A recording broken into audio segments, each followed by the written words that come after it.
And Jesus now speaks calmly and solemnly, after defending himself from the accusation of one of the two opponents who said, "You, who protect prostitutes.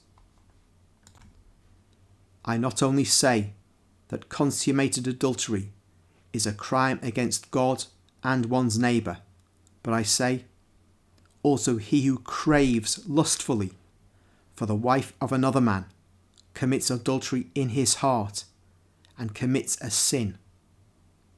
It would be dreadful if every man who has craved for the wife of another man should be put to death. Lapidators would need to have stones in their hands all the time.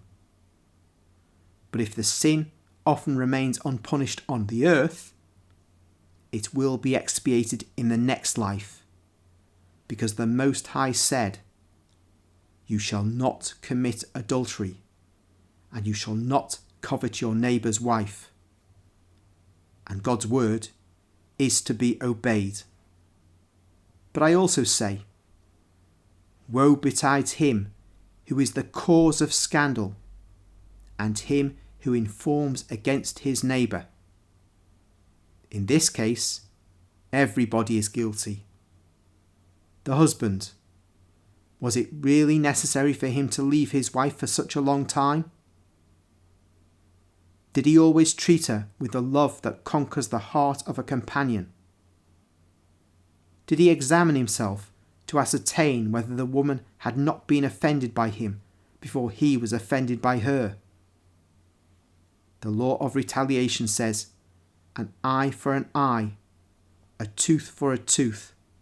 But if it says so to exact amends, are these to be given by one only? I'm not defending the adulteress, but I say, how many times could she have accused her husband of that sin? The people whisper, "It is true, it is true." And also the old man from Giscala and Gamaliel's disciple agree. Jesus goes on, I say, why did he who caused such a tragedy out of revenge not fear God? Would he have liked all that to happen in his family? I say, the man who ran away and who, after enjoying himself and causing ruin, now disowns also the innocent child. Does he think that by fleeing he will escape the eternal avenger? That is what I say.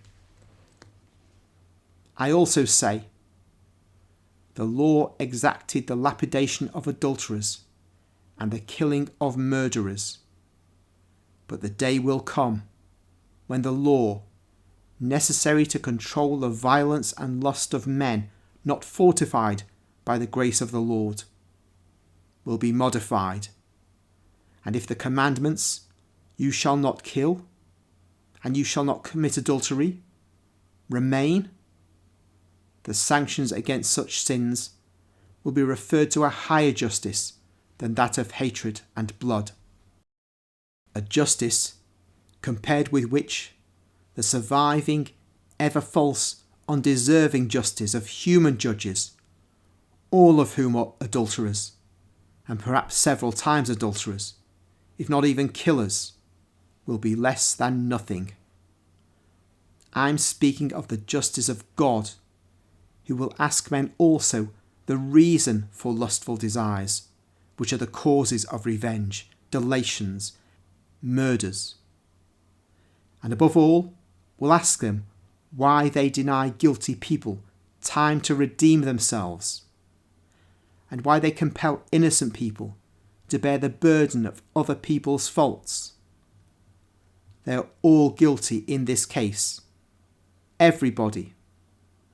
Also the judges, urged by opposing reasons of personal revenge.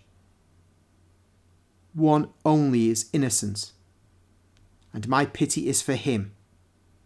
I cannot go back. But which of you will be charitable to the baby and to me, who am suffering for him? Jesus looks at the crowd with eyes expressing sad prayer. Many say, "What do you want?" Remember, he is illegitimate. There is a woman in Capernaum whose name is Sarah. She comes from Aphek. She is one of my disciples. Take the child to her and say, Jesus of Nazareth entrusts him to you. When the Messiah, whom you are expecting, establishes his kingdom and issues his laws, which do not cancel the word of Sinai, but they complete it through charity, illegitimate children will no longer be motherless, because I shall be the father of those who have no father. And I will say to my believers, love them for my sake. And other things will be changed, because violence will be replaced by love.